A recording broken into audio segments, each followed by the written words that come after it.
there near the sewer plant, or it could come into the old dock that it used to come into. Forget about building a sports complex up there. The people involved in that, my opinion, will look at. I would strongly direct whatever SIM money is left. We got very much here in Queen Anne's County. I know the school board got some to hire some people, but that's going to run out.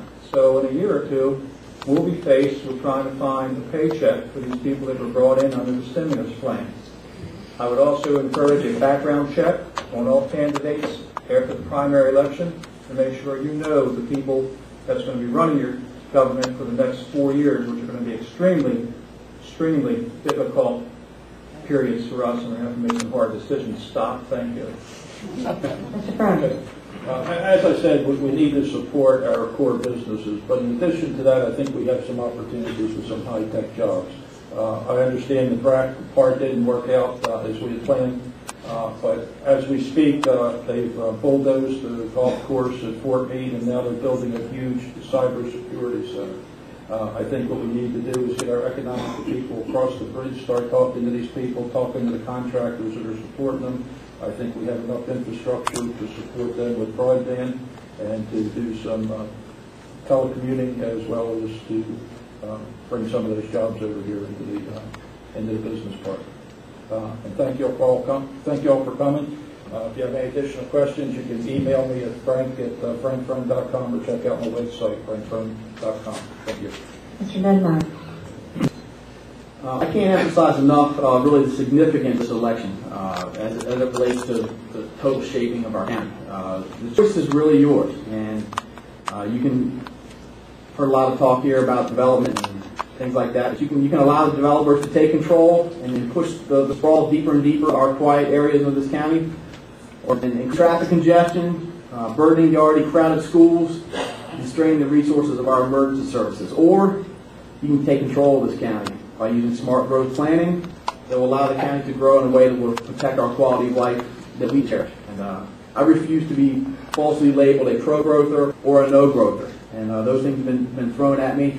And but I choose instead to proudly wear the label pro-Queen Anne County. And I pledge to make decisions that will serve all the people of Queen Anne County based on unbiased and honest review of all the relevant facts. And so projects come along, I'll review them. And if it's going to be good for this county, we'll support them. I stand here humbly asking for your support, asking for your vote to help me prevent the irreparable damage that can result from unchecked growth. And I love this county. I love living here, and I'm sure you do as well. So the choice is in your hands. Vote for Dave Donmeyer in the Republican primary on the 14th. Mr. Madison. When you go to run for office in Queen Anne's County, they tell you want a sign wave. You go up there at Route 8 at the overpass, going across to catch people going across the bridge. Why do you think all them people going across that bridge? That's where the jobs are. We need to get them over here. This is what we need. As far as the farmers go, Mr. Sylvester, it's your land. You should be able to do what you want on it. It's just that simple. That's how you bought it. It's yours. Board of Education, great people, number one scores in the state of Maryland. There's some cuts that's going to have to be made. I promise you this, though. It won't be off the teachers' backs. It won't be off the students' backs. Your higher-ups, they might have a little worried about. I've already talked to some of them, and a lot of them agree with me. There's some cuts that can be made higher up in the department. It shouldn't come from the lower end like they tried to do this last time around. We need jobs here for our kids. We need affordable housing here for our kids. You know, Queen Anne's can't be a place to lay your head anymore. In order to do that, we're going to need business first. I'm not going to want to pave over Queen Anne. If we can find people in these empty storefronts, let's do it. Let's have the owners of those storefronts be responsible for the upkeep of them. How about that? All right? Growing up working here, or growing up here and working on the farm as a child, young man, all the way till I went to the native. I seen the hardship. I seen them out there begging for rain and wishing to God it would stop. I see a lot of save the farm signs out. The funny thing is, I see them in rural areas. Until you get on a tractor and let's do that, then you can tell me to save the farm. Mr. Simmons. Thank you. I want to thank everybody for being here and participating and feeding us some good things to think about. One of the problems that all have here is that we don't know enough about county government. It has not been as open as it needs to be. We haven't listened as well when it was open. I very much the commissioners have a real problem. They have a meeting and a hearing and nobody comes. We are all going to have to come in the future period. I think that the thing that I would emphasize most is that what I said in my little introductory talk, the staff of the county, the citizens of the county, led by the commissioners, are all going to have to get together and work out how we work through this. I really think we may have to build a new model, not built on the traditional way. When you have 60% of your people working outside the county, it's not, you can't think about it in terms of the way it used to be 30 years or 40 years ago. We maybe need a new model in how we're going to be economically viable and yet maintain the high standards that we have been able to maintain in the past. I think that I have the ability to listen and the willingness to work, and I hope that you folks will let me to help me in that process. Mr. Smith. I'd like to thank everybody for coming this evening. Like I said earlier, informed voters are the educators we need. And I guess the reason I would ask for your vote, when I decided to run for this job, the first person I had to convince is my wife. And that worked. Not that she was wholeheartedly thought I should be doing this again.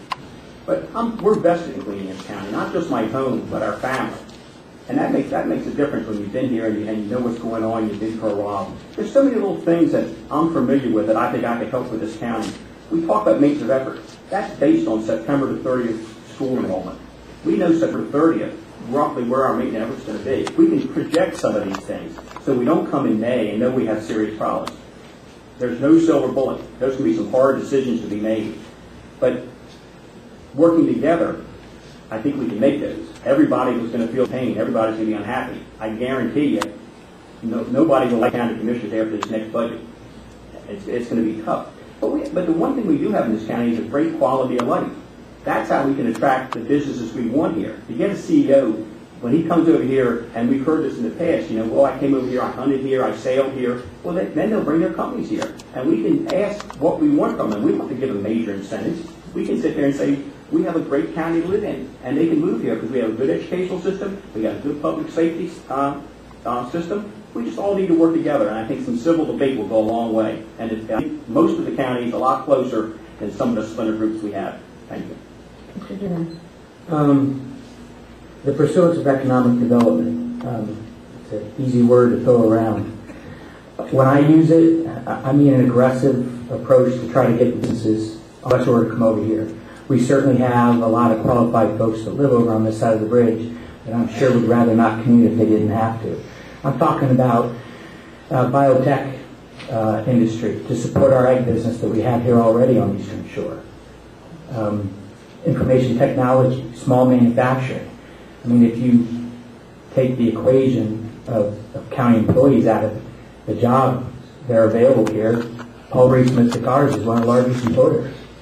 We need to attract businesses more like Paul Reed Smith Guitars. And I think to do that, we have to aggressively get our butts out of these chairs and get across the Western Shore and market the Eastern Shore.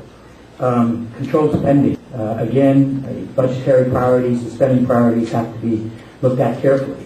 We're dealing with your money, and we need to be accountable for every penny that is spent. And then one last thing, qualifications for this job. I've had a little bit of time since I've been up here since that question was asked. You can have the necessary paperwork and experience in the past and to serve this county. But the one thing that I believe that I solely have, and that is a passion and desire for my kids to continue to be able to live here and do the things that my wife and I accomplished 10 years ago. I am still doing it. I'm running for county commission in the 3rd district, and I would appreciate your vote. Thank you. On behalf of the League of Women Voters of Queen Anne's County, I'd like to thank all of our candidates. I would like to thank all of you that participated. We as Americans are afforded a lot of opportunities. One is to run for public service, and one is to vote for public service. But in order to have that, you have to have public trust, and to have public trust, you have to have an open conversation. And we in the Women's League of Voters have offered you this opportunity, and we appreciate you participating tonight. Don't stop the conversation and vote. Thank you.